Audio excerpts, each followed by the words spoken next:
Welcome to Networking with Nathaniel. I had to try it. I just saw that there's an applause button, so I gave it a shot. This is a show where I get to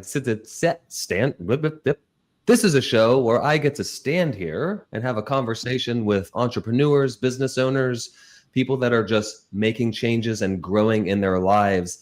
These are individuals that come on to share their successes, share their struggles, share their journeys, so we can all grow together. So if any of that applies to you, if you're just somebody who's interested in genuine conversations with people that are growing, you've come to the right place. I am Nathaniel Hovsepian. I am a real estate investor. I am a health and wellness coach for dads.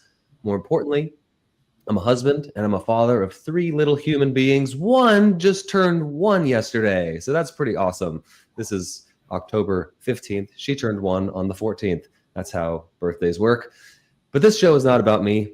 This show is about those people that I mentioned that come on the show and share their journeys with us.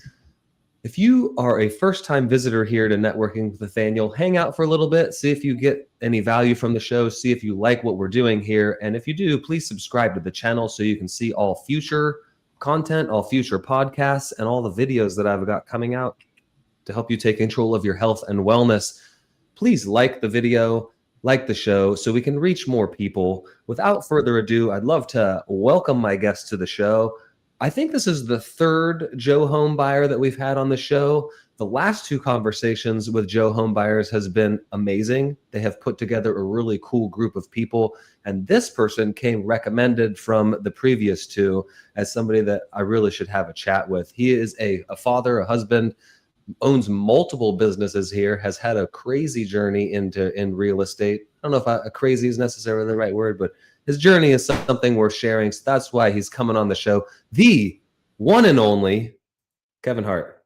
Oh, I booted him off. I still am getting used to that. There we go. Hey, Kevin. Hey, man. Appreciate you having me on. I appreciate you Kevin Hart. So yeah, the Kevin Hart. I don't know if you saw the story I did this morning, but I like to, hey, Kevin Hart. Oh, wait, not that Kevin Hart. Yeah, hey, people get us confused all the time. Common mistake. Yeah, that's right. Yeah. Well, if you have the hat on, it's easy to tell you guys apart. Yeah, if I was standing up, you'd see I'm 6 foot, a little taller too. That's right. Okay. Yeah. So, well, I appreciate you taking time out of your busy day. Like I mentioned, you have multiple businesses that you're running, that you're a part of. Kind of just give us a little bit better intro than I did, please. Yeah, so I'm Kevin Hart. I'm here in Louisville, Kentucky. We operate in the Cincinnati, Ohio market as well. So like you said, I'm a Joe HomeBuyer. So I saw Brett and Greg were on here and it looked like a fun time. So I wanted to do it as well. I've been in real estate since 2019. I did it solo for about 4 years. So I was flipping, wholesaling. I got my real estate license, doing a little bit of everything by myself for 4 years, and then got pretty burnt out, kind of got to a ceiling where I just felt stuck.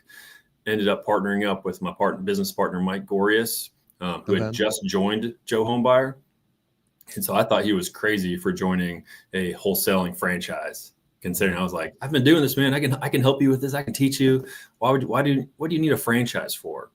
Yeah. And then so me and Mike kind of worked together for 6 months, just kind of like casually. I was giving him some of my old leads to work, and I was his boots on the ground because he was wholesaling remotely out of Phoenix at the time. And we kind of just realized we had this really good thing going where he was great at acquisitions, he was good on the phones, and I was good boots on the ground, flips, doing a lot of dispositions on the wholesale side. So we ended up teaming up full time. I bought into his Joe HomeBuyer franchise within 5-6 months, and I kind of just got indoctrinated into the Joe HomeBuyer life and love it ever since. Yeah, it's in a good way indoctrinated, right? In a good way, yeah. Yeah. I didn't really know what it was at first, but then once I started meeting other franchises and learning from Cody Hoffline, Mark Stubler, who were the founders, I just saw it was much bigger than just like a franchise. I mean, essentially, it's like a 24/7 coaching program, an incredible community. And like their big thing is they want to teach you how to be business owners, which I just never heard from the wholesale community. Usually you only get so big and then you fizzle out and go do something else. This is, hey, let's build a business to where you're doing multiple millions per year, but you've got a team running it for you. And you're going to come hang out with us at Lake Powell. Like, so that's kind of what was like so eye-opening. He's like, yeah, I want to run a business. I don't want to just burn myself out for the rest of my life. Yeah. Where are you at in this business building cycle right now? Because I know that the first couple years can be at least pretty. I'm deep in it as you kind of scale yourself out of it. Yeah, so 2025 and we're the end of 24 was like, let's hire a team. Let's just jump in full force, get a team hired. So right now we have 2 full-time acquisitions people, full-time dispositions, an executive assistant, and then a part-time cold caller. So we've got a full team right now. So really me and Mike have been able to step back to more of just a coaching role. We'll still jump into appointments or any issues that happen, but really it's let us jump back to a coaching role. Let's give as much knowledge and dive deep into our employees, make them super successful. And we can kind of just do stuff like this, a podcast, go out, do more referrals, go to meet and greets, run a meetup, do a lot more of the fun stuff of the business. Yeah, I love that. And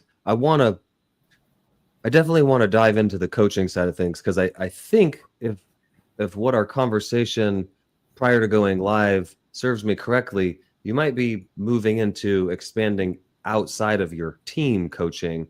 But what does that look like right now as far as your team? Because you kind of you mentioned that Mike's on the acquisition side and you're on the kind of the disposition side.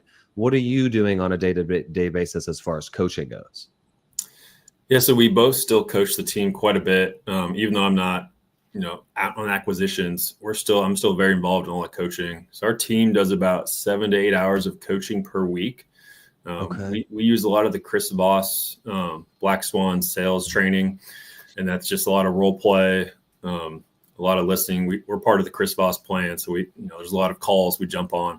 But then Joe HomeBuyer itself has acquisition specific calls, weekly coaching calls. So it's a lot of doing role play with our team, just kind of talking them through different situations, just kind of helping them grow personally and professionally, and that it takes up a lot of our time. Yeah. Well, I mean, that's like as you move yourself out of that seat, you move into a new seat, right? And you're solving higher level problems now, which are pouring down into your team. And what are they like? I'll kind of butcher the quote, but like, you build the team that builds the business for you. And Exactly. I love that you've gotten yourself, you and Mike, to a point where you're able to do that. And that's what really excites me these days. Like, I love being able to pour into them and then see them be successful. Obviously that means we're successful too, which is exciting. But like, just the fact that we can kind of look at different ventures, like, we bought this dumpster company that we started about 6 months ago. So it just lets us go do more fun things as entrepreneurs and kind of expand our wings ourselves. Yeah. You mentioned that Mike, or at least I think you said Mike started remotely in Arizona. Does that mean that he's moved now and he's local to you? He did. So he was remote for probably a little over a year and a half. And then he moved to Louisville this past March. We kind of determined, with us growing 2 territories now, having an in-person team, we've got this nice office now, and run the dumpster company. It'd just be beneficial, at least for the time being, for him and his wife to move here to Louisville to kind of help out with that. Yeah, I love that. What? So 6 months you've had this Joe HomeBuyers franchise for 2 years now, or give or take. Yeah, about 2 years. Okay, and you've been in real estate for 6 now, so you had a lot of experience prior to Joe HomeBuyers. What makes you want to go get a dumpster business on top of this now? It seems like you've got enough on your plate. I know it sounds kind of crazy, and sometimes I think, like, what were we thinking back then? Yeah. But it's been interesting. So our view was, even before the last election, there was so much up in the air of like what the market was going to do. Was real estate going to crash? What were interest rates going to do? We just kind of thought more and more, maybe we should have something else outside of real estate. Like, we didn't really have a coaching program built up yet. We didn't have our team built up yet. So we just thought, what if all this comes crashing down? Now, at this point, I don't think it's ever going to happen. I think real estate's going to keep churning along like it has been. But we just thought, just in case, maybe let's go find another business that we can run on the side. And we looked at a bunch of different trades. We looked at, like, electrical companies, HVAC companies, all these different trades that are not going to be put out of business by a bad economy or AI. And then we ended up finding a dumpster company. And kind of what got us excited about that is there's very little skilled labor in a dumpster company. because we have trucks that are just small enough that they're not CDL. So you don't have to have a special commercial driver's license. So worst case scenario, our driver quits on us and we got a full day. I mean, you could see me driving that truck. Not that I want to do that. It hasn't happened yet. But worst case, we're not just like out of business because our driver quit on us. Yeah. And that's kind of how we fell in the dumpster company. Very little training required, a very lean staff. We just have our GM, Becca, who runs the day-to-day, which is like dispatch and invoicing and dealing with our drivers. And that's about it. That's really all it takes. And then me and Mike, again, we're free to go out and network. We're in B&I groups for the dumpster company to bring in referrals. We go network with contractors. But other than that, like we're already doing that. We already love to be out and about talking to people and going to meetups. So it kind of just was a natural fit. Yeah. I love it's not so verticality. Like they talk about verticality as owning multiple things that all feed into one. It does a little bit, but the way you mentioned, like I'm already going out and talking to people anyway for what I'm doing is in the Joe HomeBuyer side of things. I just can drip these things into the conversations essentially. Right. Was there... And it kind of worked out too, like in the wholesale side, and we do a bunch of flips too. We were already probably renting 4 or 5 dumpsters a month. Yeah. So all we did was bring that in house. Now we can offer free dumpsters to people who are in hoarding situations or moving, and it's kind of an extra benefit we can offer to folks. But plus, just being so connected in the Louisville community already, now all our friends and contractors that we know, they're like, well, I didn't have a relationship with my dumpster company. I guess I'll just start using these guys. Yeah. And that's how we've been able to grow pretty quick in Louisville, just because of the relationships we already had. Yeah, I love that. You mentioned the GM that you have that's basically handling kind of all the dispatch and all that. Yeah. Did she come with the company? Did you go hire her separately? We wouldn't hire her separately. So Dumpster Today is a franchise. So we love the franchise models just because we don't have to overthink things. Yeah. Like they tell us, here's your CRM, here's the material you need, here's your assets, go buy it, and we'll kind of help you run it. But yeah, we're big on the franchise. So we just bought into the franchise, got everything set up, and then excuse me, Mike with his recruiting Mike with his background as a recruiter, he was a recruiter in the corporate world for years. He went and found Becca off of LinkedIn, recruiter. He had the recruiter version, and we've been very thankful for her because she's been a great hire. Yeah, like I kind of said, build the team is like when you have the right people in place, it just takes that load off your shoulders and like lets you go do the bigger kind of creative things that we're meant to do as entrepreneurs, as CEOs, right? Just this stuff. Like let's go get the name out there. Let's go get the message out there. Let's get the brand out there. And it's more fun that way, right? I don't have to be stuck in the Excel sheet that I freaking hate or whatever that is. Yeah, we're not stuck running the appointments or running materials for flips. We can truly work on the business and grow it. Yeah, I love that. How many trucks do you have in this? Just out of curiosity. Yeah, me too. I feel it over here. I keep stepping on the tea, but it's changing weather. So we've got 1 truck in each location. So just 1 in Louisville, 1 in Dayton, Ohio. Okay. Yeah, and so that was going to be one of the next questions is, so now you have 1 locally to you, and Dayton's not super close. I mean, it's not far, but it's not that far. But Dayton's been an interesting case study for us of how to run a company completely remote. It's hasn't had the fastest growth like we were expecting, like Louisville did, just because we don't have the natural connections there. So we're having to really rely more on Google ads and calling up contracting companies to try to get some business. But the way that came about is Dumpster Day Corporate was running that location. I believe it was like a failed franchise. So they kind of took it back over a year and a half ago. I think just a bad operator or something along those lines. So they kind of had it, and we had discussed like getting a second location, and they were more just tired of kind of running it with a ghost crew.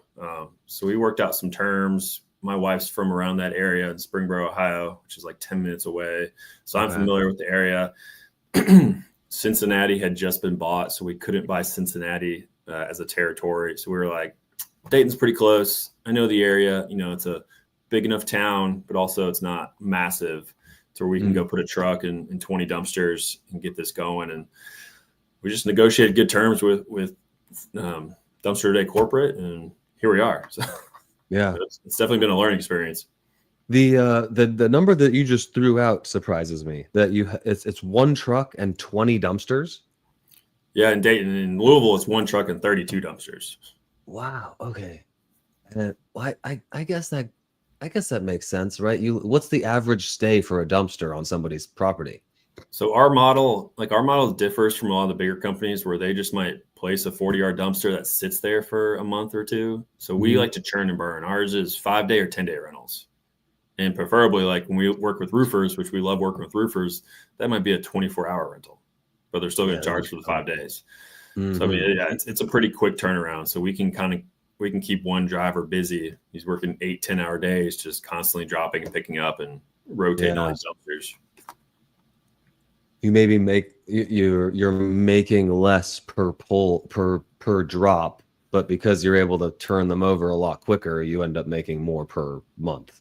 Yeah, the dumpster business is definitely not a high margin business like wholesaling or flipping, but that's why you just got to do quantity and just keep turning them.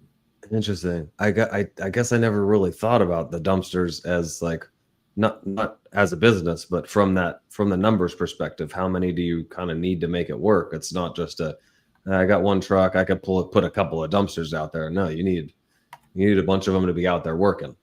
Yeah, and there's a lot of like mom and pop shops out there where it's like one guy went and bought 5 dumpsters that he's renting out. And sometimes we're competing against them because they just have like bare bones pricing. But at the same time, we're competing against guys who might not show up on time, might not pick up on time. They don't have a call center that like we have. We have an in-house call center with the franchise on top of our in-house manager who answers calls. So it's like the customer service is just above and beyond than some of the smaller shops. Yeah. This is a little, I mean, it's on topic, but it's a little off. Like something I noticed when we moved to South Carolina is that people don't answer their phone. They don't return phone calls or messages. Is that an issue up there? And you're just like, it seems like if you just in the South, if you just pick up your phone and answer, or at least return a call in a timely manner, you got a business. Oh yeah, for sure. Like we see that a lot just on the wholesale side. Like the fact that we'll, if we get a lead come in, we'll call them within 60 seconds. And people are like, oh, wow, I submitted a form with some other company and haven't even heard from them. I barely even pressed submit and you're calling me. Yeah.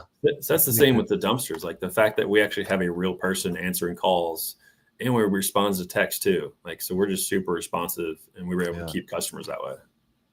It's like that's the barrier to entry of owning a business is it's so low. That's like super prevalent in the realtor world too. Like you'd be surprised how many realtors just don't answer their phone and they wonder why they're not getting business. Yeah. I'm not surprised because I did direct to agent outreach for a little while, and that's why that's part of the reason why I do this stuff. And it was like, I hate hearing the line trill and then never ever hearing back from people. It's like,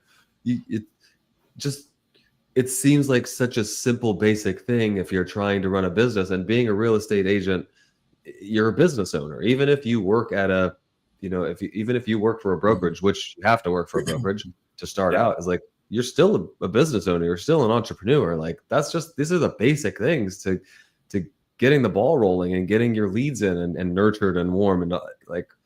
Yeah, I don't get it. It's something that maybe I only noticed it so much in the South because that's when I really started becoming a business owner and started taking real estate more seriously. But it's just like it's crazy here. It's crazy. I think there's a big lack in like schooling or just education in general of like entrepreneurship and sales. And most people would think like, I'm gonna go start a business. This is gonna be great. I'm gonna do my own thing. And it's like essentially when you're starting a business, you're in a sales role. It doesn't matter what kind of business you're starting. You are sales those first few years. So you better answer your phone. It seems pretty simple, but no one really teaches that in college. Yeah, that's interesting. It's like take it back to our failed education system. But you can take me down a whole tangent of like how I don't know if my kids will go to college one day. And I don't know. Well, how old are yours? 5 and 3. Okay, yeah, you're in it. So we got time. But like I can't even imagine 15 years from now when my 5-year-old be looking at college is like, what's that even going to look like? Right. Yeah, there's a lot going online, and we homeschool ours. Well, I use we very loosely because I'm here mostly watching them do it with my wife Brittany. But we're in the thick of it, and homeschooling today is not what it was, geez, 25 years ago when I was in high school. Gosh, that dates me. But that homeschooling was the weird, no offense to those that were out there homeschooled 25 years ago, but weird kids. Yeah, it was the weird kid. And like we have a lot of little things that we're putting in place. Ours are 5, 3, and 1 rounded for time. We're doing a lot of little things to make sure that they're not socially awkward, right? They go to Sunday school every week, every Sunday, with Harlan, the older one's going to martial arts. So he's around other kids socializing, just getting into those situations where they're still getting those social skills, but like we have control over, and that sounds a little controlly, but I know what they're learning, and they're learning at the pace that suits them. Like these kids, Harlan's already reading at a 7, 8-year-old's level. Like some of the stuff, it's astounding. He's 4.5. Yeah, I did awesome. Really rounded for him, but that's not what we're here to talk about. We're not here to talk about my kids. Yours are 5 and 3, so you are in the same kind of boat as we are, though. Yeah, but I agree with you on the schooling. Like our kids, so my 5-year-old is in her 2nd year of preschool at the Christian school that I grew up and went to. And I love the Christian education, but I never would have thought I'd be at the point where we would be like comfortable spending the money for like preschool and kindergarten and all that.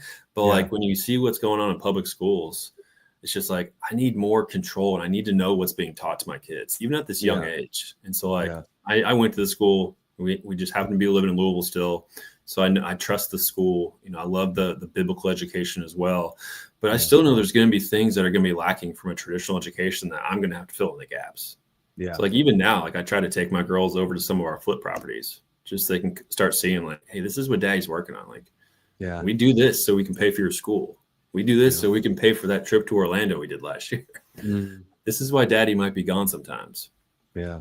So like that business education, like they're not going to get that anywhere except from their parents. Right. Yeah. There's an aspect. So I'm standing in a relatively new office. I used to be just outside off our kitchen. There's an aspect about the office now that I regret, is because when I used to stand out there working, they were constantly hearing dad working, like the conversations that I was having, when I would be talking to a seller, talking to an agent, talking to, a client, whatever that was. And so, they may not be actively paying attention, but those little things are getting absorbed. Right. Somebody came on a long time ago on a networking with Nathaniel and dropped a line, just, 5 words or whatever it was that I love. And it's caught, not taught, right? Things, especially at that young age where ours are at, is the things that they're learning and they're picking up on. It's not the stuff that we're actively telling them. It's those little things that they're just hearing and seeing. And, so I do miss that a little bit, but they get enough of it. They don't. Yeah.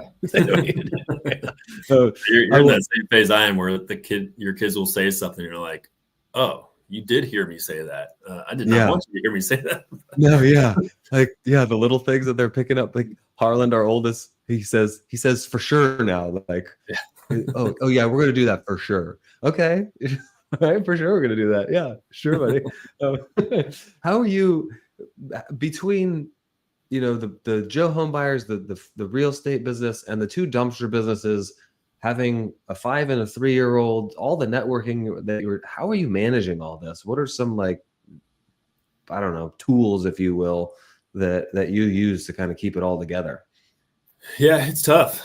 It's difficult sometimes. Like tonight, we have a meetup that's been planned. So like I'm gonna come home from work at 3:30, but then I got to come back to the office by 6.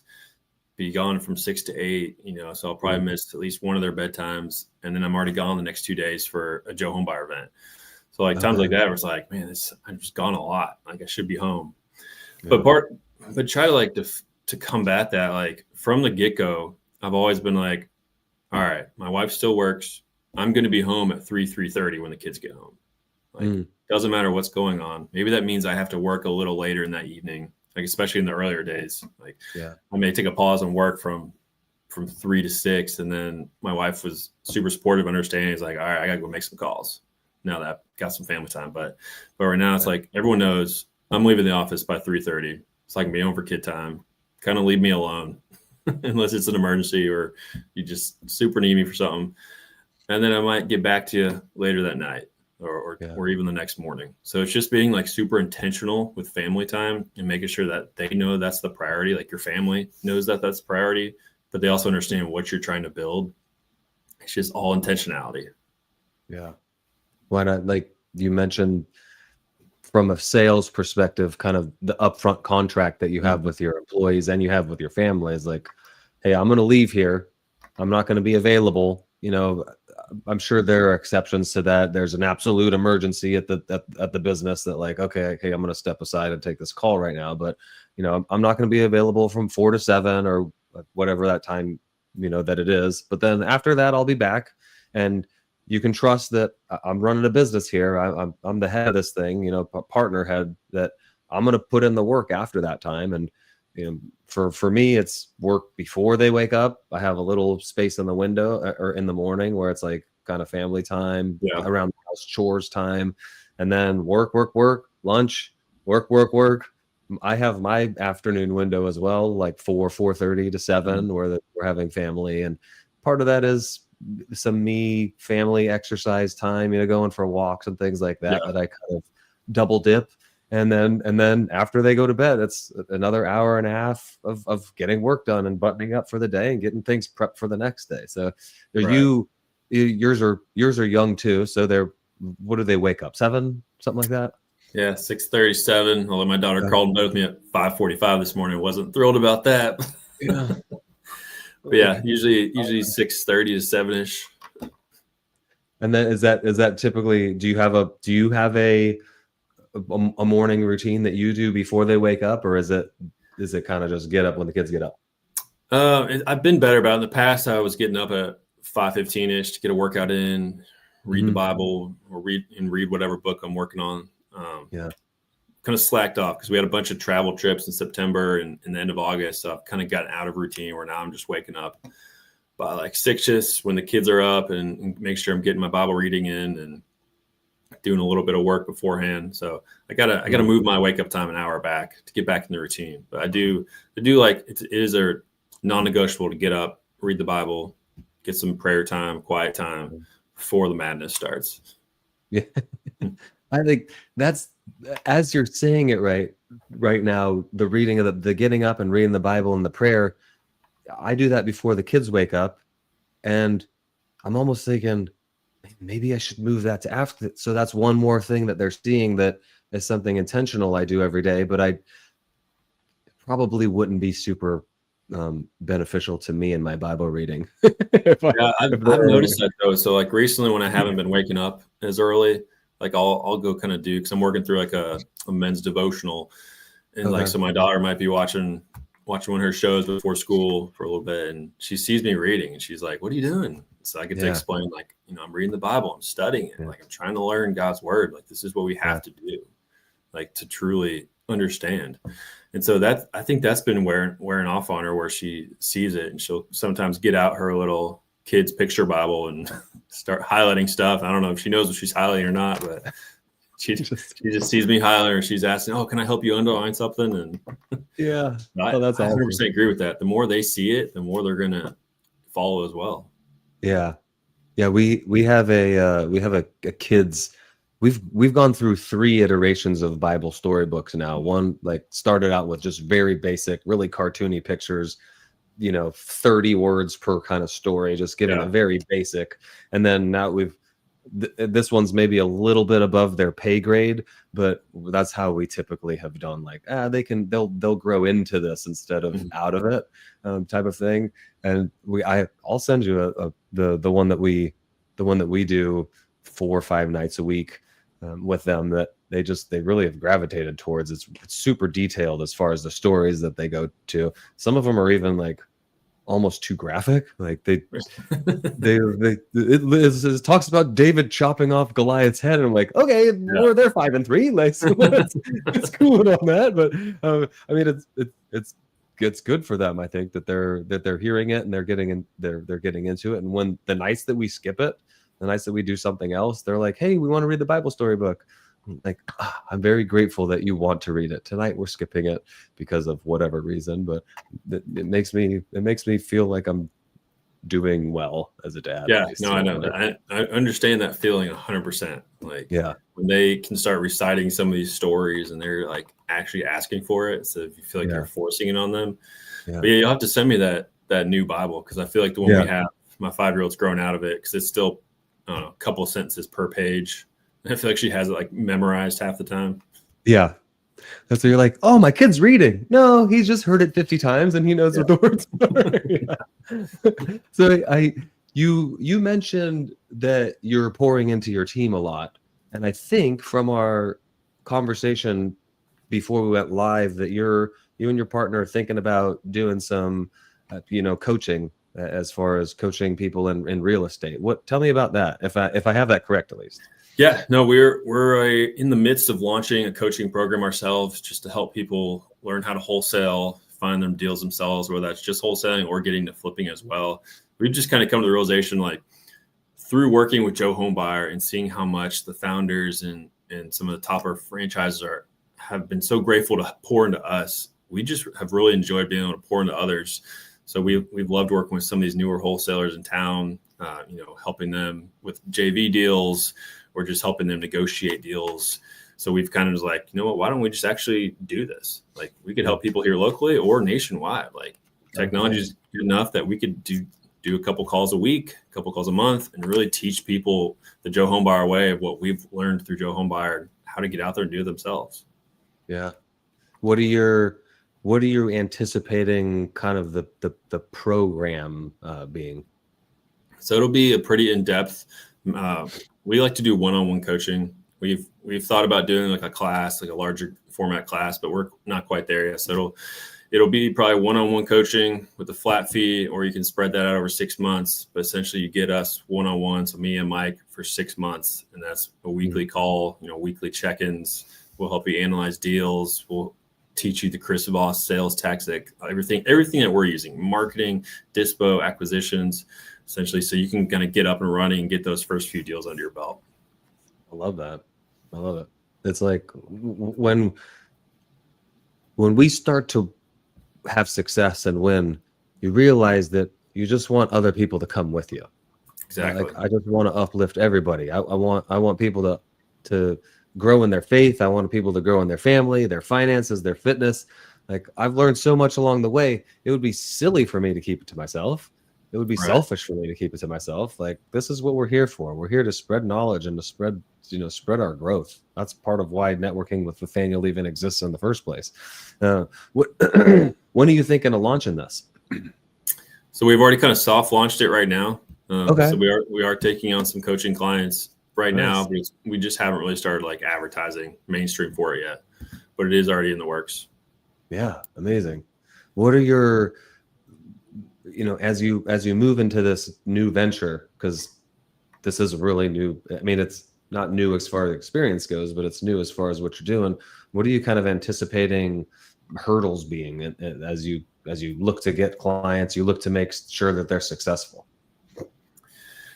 Really just growth, actually getting our name out there. That's always the hardest part. I mean, there's so many coaching programs out there. We just want to differentiate ourselves of two guys that we're not just gurus. We're not just doing this for the money, but we've actually been in the business. Like me for 6 years, Mike for almost 3 now. So we do know what we're talking about. So that's always the hurdle of how do we differentiate ourselves from some other Joe Schmo who's got way better social media than us, but I know he's done 3 deals and then went into coaching. As opposed to us who couldn't care less about social media. So our social media sucks. But yeah, we've done, 200 plus deals. Yeah, this is a tough waters to navigate in the social media heavy realm that we live in. Is like, I'm doing health and wellness coaching right now, and I guarantee that if you follow the things that I tell you to do, you will get the results that we're after. But I've been doing, I've been in real estate for 8 years, or 8 years at this point, and that's all my social media has been. Yeah, and it's not like I didn't do a great job of that, mind you. Prior, I feel like I'm going into pivoting and talking all things health and wellness, like I'm on the gut. I'm in the gut right now. It's just like fix your gut, fix your life. And the people that have been following me for 8 years don't pun intended here, don't give a crap. So it's interesting. It's a necessary tool in our tool belt as what I found, like, because I'm just not a big social media guy, like it doesn't come natural for me. Like if you check out my Instagram, which is mostly where I post, I'll do videos throughout the week of like flip walkthroughs or deals we've won, whatever it be, but it's just not natural. And like, I don't enjoy it. Like some of these people enjoy spending hours crafting these perfect videos and just pumping out content. And that's just not it for really anyone on our team. So. Yeah.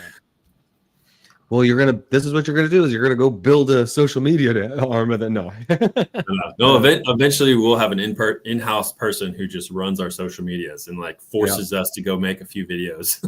Yeah. That's what it takes. Like, if you have someone being like, I need a video today from you, I'll step out and we can go crank one out. Yeah. Yeah. That's it. That's it. That's what you do. You bring in somebody that's going to just go tell you what to do. That's where I'm I'm looking forward to graduating into that, where I don't have to think about it. I can just go make it and keep coaching people. Because that's essentially what I want to do. I don't want to be making content all day. I want to coach people. I want to help people make the transformation in their lives that they're looking to make. But a part of getting in front of those people right now for me is creating more content. So I don't know if you've experienced this too, but like with me, like organically growing a social media following, so it's a lot of people I've known growing up, whether it's high school or college. It was super hard in the beginning, still sometimes now, to like post about your success, because you just don't want to come off as like, oh, there's Kevin, he's being arrogant about his real estate business. Yeah. And so that's just like a mental hurdle I've had to get over, of like, because we're not going to attract, if people don't know what we're doing and why we're successful, you can't attract clients, you can't attract new JV partners. So sometimes it has to be like, all right, hey, yeah, we made 50K on this deal, blah, blah, blah. But in my mind, I'm just like, well, people are going to be like, that guy is a jerk. That is so arrogant. That's what everyone else is doing. So you just have to get past that. Yeah. And you guys are past the point now where when people are starting out and you say, hey, go make content, like, what am I supposed to make content about? I'm just getting started out. I don't have any deals to do. And you just tell, like, go talk about what you're talking, like, go talk about what you learned today, what you did today, whatever that is, and let people come along for the journey. And then you get comfortable doing that. And then you start to have success. And exactly what you just said is like, well, how am I supposed to talk about this, $50,000 check that I just made? That makes me sound arrogant and pompous. And, what am my friends from high school going to think, or my parents going to think about me posting this check? Like, no, you showed them the journey. You showed them all the work. Now you get to show them the rewards that you're reaping, and it's all part of it. Yeah, it's this tough thing that we have to just overcome and get comfortable being in that uncomfortable, that uncomfortable ability. I've been in real estate, or I had been in, I am still in real estate for so long at this point. Talking about real estate stuff, I'm fairly comfortable in front of the camera, just pulling out my phone and going blah blah blah blah blah. I was good at that. I could talk about real estate deals. I could talk about a deal that I, walk in the house and being comfortable doing that. This has been a transition. While I know a lot about health, it's like I got to show now in a very small amount of time the value that I can give. I got to give value and take value, and like it's fun. It's frustrating at times, but it's fun, like learning this new skill and learning how to keep people past 3 seconds. Like, hey, people come, I don't know if you can see, but people come into this right now and they wait for 3 seconds and then they're gone because they didn't immediately get some dopamine hit. Like, so TikTok generation. That's our kids are screwed. Just I gotta feed you. And but I appreciate you sharing that with me, the vulnerability, because that's something that I'm, from a different perspective, I'm dealing with. And I think that a lot of other people out there listening are dealing with similar things, whether it's in social media or not. That's just like getting outside of that comfort zone and putting yourself into a new position. That's where the growth happens. So when you're going to do coaching with them, is it all going to be like tactical sales, like the logistics of doing a flip, how to get leads? Or are you going to dive into kind of mindset stuff too? Is because what I've found, so much of what we do as entrepreneurs in our health, it comes back to this. Yeah. I mean, there's definitely going to be a lot of self-development mindset. Because I mean, truly, if you want to be a successful entrepreneur, you have to improve yourself every single day. Like there's no, what's the quote? What got you here will not get you there. Mm-hmm. So I know as I grow my business, what got me to $1 million is not going to get me to 10 million. So right. How do I get there? I have to completely change myself through self-development. And so we'll definitely be working with that with the coaching program, whether that's just recommending books or podcasts or how we kind of changed ourselves to grow into this role. But that's obviously going to be a huge part of it. The tactics are super important, but if you don't believe what you're doing, like you're not going to grow into that business owner. Yeah. You mentioned podcasts. Hey, this is a great podcast. You can learn a lot. This is a good one. This is a good one. Yeah. As we're kind of wrapping up, time here, I wanted to ask you, as far as the real estate side of things go, do you have, we're close to we're in Q4 of 2025 right now. What was the 2025 goal for the year, if you have one, and where are you kind of at in it? And then what does 2026 look like? So our 2025 goal was to hit over 2 million in top line rev. So that's revenue. So that's just everything that came into the business. Kind of how Joe HomeBuyer tracks it in our metrics. So we are on track to do that. We've got to get a couple deals to close, but we should easily hit that goal, which we're super excited about. And then, but going forward, so we just read as a group the book called Science of Scaling. It's another Dr. Ben Hardy and Blake Erickson book. If you haven't read it, phenomenal book, just really changes. So essentially that goal is, that book talks about your BHAG, your big, hairy, audacious goal, taking that from a 10-year goal, if that's what it was, to a 3-year. Like, how would you have to change to make your 10-year goal a 3-year goal? Mm-hmm. And so that's what we've completely changed. Like our 10-year goal was to be at a $10 million business in 10 years. And then reading that book and getting to meet with Blake Erickson at one of our Utah masterminds, it was just like, why can't you do that in 3? So I can't even tell you exactly off the top of my head what exactly our goal for 2026 is, because we just started reworking everything. Like we're breaking down everything we had and we're rebuilding it to 10 million in 3 years. Yeah. What does that look like for next year? I'm not 100% sure yet, because a big part of that is, like you were talking about, the mindset shift and the personal development is, me and Mike have to become $10 million leaders. So how do we work that into our goal? Like part of that is, do I need to be a better public speaker? Yes. Do I need to learn how to be a better coach for our team? 100%. Yeah. So everything is being broken down to, the new goal is 3 years instead of 10. And now instead of these slow increases of let's just be 10% better, 20% better, now it's how do we be 120% better by next year? Yeah. So we've got a lot of planning over the next couple months to truly put together our 2026 goals. Was this the Science of Scaling a Joe HomeBuyer's recommendation? Because you said BHAG, and that's something that Greg Burney, I was texting him about. He used that term. Yeah, so BHAG I think comes from another book. I can't remember off the top of my head what that comes from.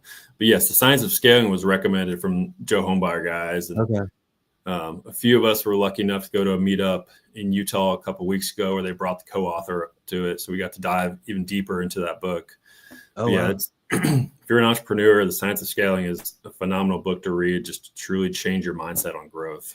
Yeah, I love that. That's awesome. Is there when we think about scaling, a lot of us think, okay, well, I want to get to $10 million. I don't know how to kind of formulate this. I want to get to $10 million, but I might need to think about how to get to 1 first. Is there, is this a book that I should read just starting out, that anybody just starting out should read? Or do you think you should be at a certain point now before you start thinking about scaling and going into a book like this? Yeah, I think anyone should read it. I think even starting out, because this kind of goes hand in hand with Dr. Hardy's other book, 10X is better than 2X, because it's super easy. Like when you first start out, it's like, all right, I did 100K of wholesale assignments this year. Next year, I'm going to do 200, as opposed to I did 100,000. That's phenomenal. Why don't I do 1 million next year? Yeah. Because maybe you don't hit that. Maybe you fail and you hit 500,000, but that's still way more than what your original linear goal of 200 would have been. Yeah. So I think it's just such a mindset shift. Like it doesn't mean you can magically hit your goals, but you might fall short, but that falling short is still probably gonna be bigger than what your original goal was gonna be. Yeah, and it makes you rethink, like you're mentioning the things that I need to be focused on right now, and maybe strategizing like who I might need to bring in as a an operator or a lead manager, whatever those things may be, that help me to just jump past those levels. Like you said, in order for me to attract that person, who's the leader that I need to become now? Who's that person that I need to become? And so that's jumping past that, that 2X, the reframing of 10X is easier than 2X. You go, how could it be? Well, because you're now doing different things that get you to that 10X level. And and those are the more exciting things to be doing. You're not just doing more of what you were doing, which would double your business. You're just completely changing everything you were doing. Yeah. And that was a hard realization for me too, because I kind of had the lump in my throat of, man, if we're going to get there, I have to be a better leader. And to be a better leader, there's a lot of things I have to change. Because I'm just I'm not a natural extrovert, charismatic person. Like I'm a natural introvert that forced myself to go do sales. Yeah. So I think you can teach yourself to be a salesperson. Yeah. But like I don't think I've been the leader that I need to be for a while. So there's a lot of work I got to do before I can go tell my team to do all this stuff. Yeah. The first step to change is understanding that there's a problem. I think something wrong. Yeah. I was never in AA, but there's a step there. So do you have any other, I love this. I'm always looking for books that I can implement, learn something from and implement. Do you have any other book recommendations that have helped you get to where you are at, or that you're looking at that are going to help get you to where you want to go? Those are the two that I've read recently. One of the ones that's always just been a personal favorite is Jocko Willick's Extreme Ownership. That's always been top of my book list for anyone. And I think, again, if you're in entrepreneurship, if you're a leader, understanding that most of the faults in your business start with you, that book is like so key. Yeah. Yeah. That is applicable everywhere. Like even if you're somehow out there listening and you're not an entrepreneur, like extreme ownership you should have extreme ownership in everything. There are external factors to this world, but being able to you can bring everything back to, hey, I got myself into that situation, whatever that situation is. So extreme ownership on your business, on your marriage, on your health, which I still struggle with, but every category of your life. Yeah. If you have that extreme ownership, you can make the change for positive. Yeah. Well, we can talk about the health offline, offline. That's right. As we are coming to the end of this episode, how do we, I see you have probably I think I'm pointing to it. You have your Instagram handle on there. Is that the best way for people to reach out to you? Whether maybe they have deals in your area, they're looking to get involved in your coaching. They just want to chat with you and learn more. Yeah. Instagram's definitely the best. At Kevin Hart _REI. I'm probably the most active there. I'm on TikTok sometimes, but mostly I'm posting on Instagram. That's the way. Okay.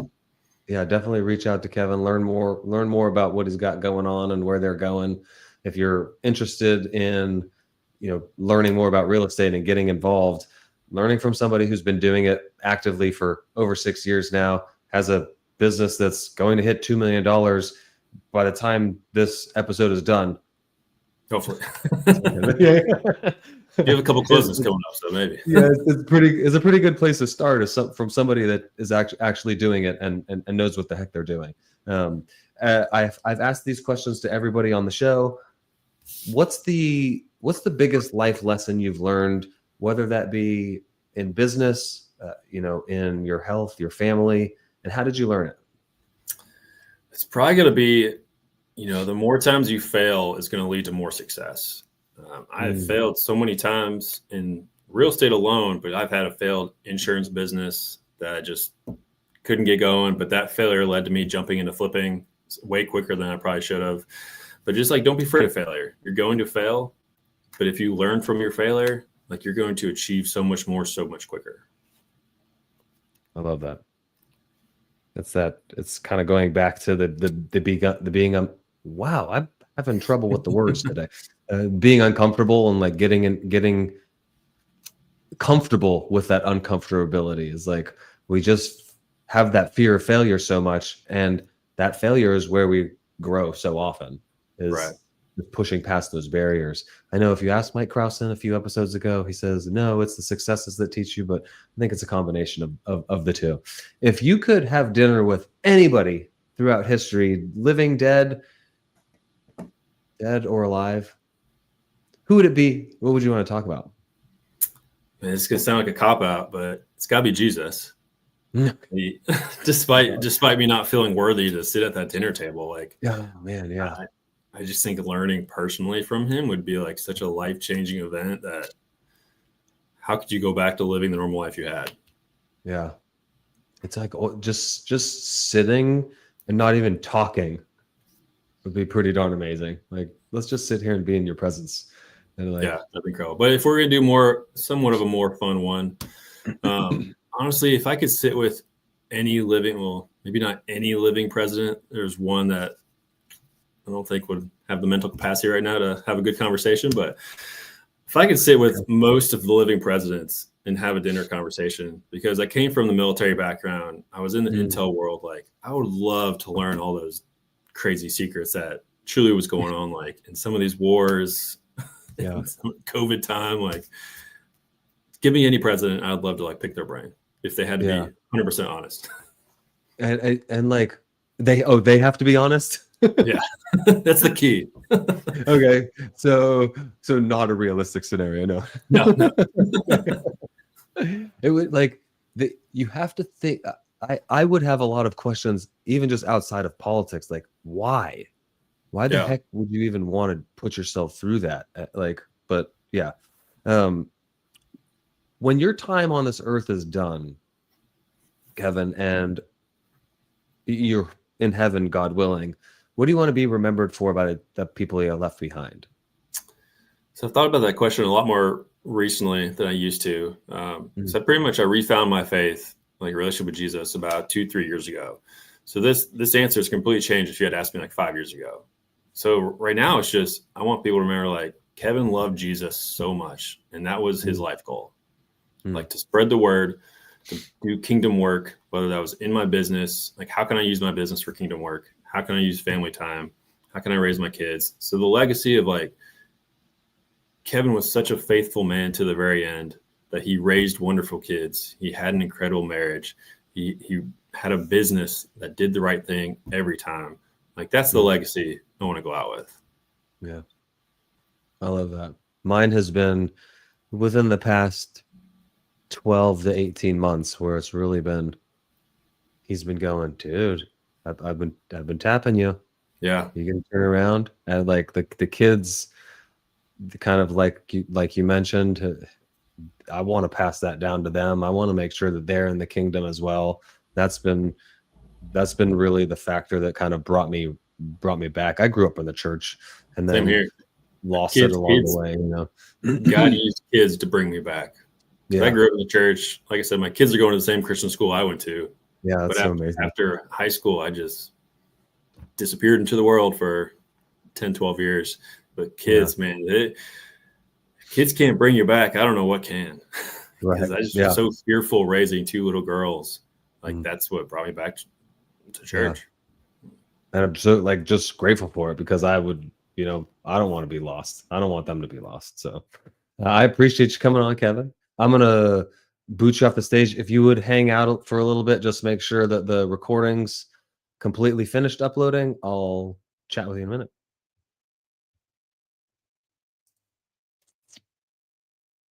Kevin Hart, everybody. That was amazing. An amazing episode. A lot to unpack there and go back and listen to, from the real estate side of things, just business ownership and entrepreneurship, to how you're managing all the things going on, especially as a busy dad, as a family person. When you're running businesses and you've got family that is important to you, as you could just tell, there towards the end of that episode, it can be a struggle sometimes, and that's what we're always working on. That's what we're always iterating, is how do we maximize the limited time that we have on this planet, the limited time that we have on this earth, for the things that we find most valuable. That's what we work on inside of Fit Fatherhood. Like, that's why it's called Fit Fatherhood, is we're fitting it all in to that limited time that we have outside of our W-2, outside of our businesses, is our health and our families and our faith. I appreciate you joining me. Joining us, if you were here live, thank you so much. If you haven't already done so, subscribe to the channel, like the video so we can reach more people. If this is your first time here, amazing, you made it this far. That's freaking incredible. Do the same though. Subscribe to the channel, like the video so we can reach more people, and get out there and don't be afraid to fail. Just get out there and fail, because that's how we're going to learn. That's how we're going to iterate. Until next week, appreciate y'all.